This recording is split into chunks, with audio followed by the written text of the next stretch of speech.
Yan mga boss, meron naman tayong bagong body dito na Raider 150. Yan. Mga tama siya. Kulang yung goma dito. Ay tama. Mahusay yung may-ari nito. Bigbaliktad. Yan 2021 model to mga bossing Raider 150. Look natin. Yung sniper natin. Yan sa kapitbahay yan. Yung duko, yung sniper, sabi ko sa'yo, lagi lang nakakumot yan Pan-shield ride yan at pang long distance ko kasi matipid. Ito naman, pang walwalan, pang expressway.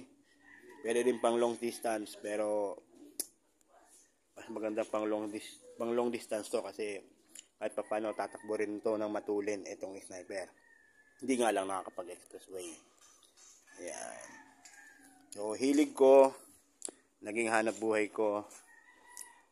Dahil mahilig tayo sa mga rides. At the same time, buy and sell tayo ng mga motor din at ng kotse.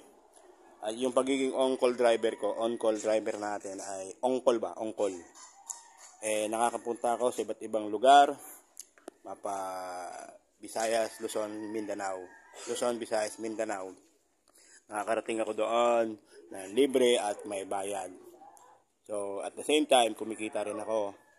At nararating ko yung mga lugar na parang imposible para sa akin. So, dahil sapat lang ating kita, ngayon naaabot at nararating ko na yung mga lugar na may bayad. At nakakapasyal na rin ako. Ayan. So, yun ang aking diskarte dito sa Manila, mga bay. So, actually, ako ay tiga Bukidnon. Ako ay Bisaya. Cebuano. Yung usapan namin. Saya good ba? Unsama mo na muna akong mga diskarte din kung mga body pabugnaw-bugnaw lang. Ayan, alright, peace sa inyo mga boss.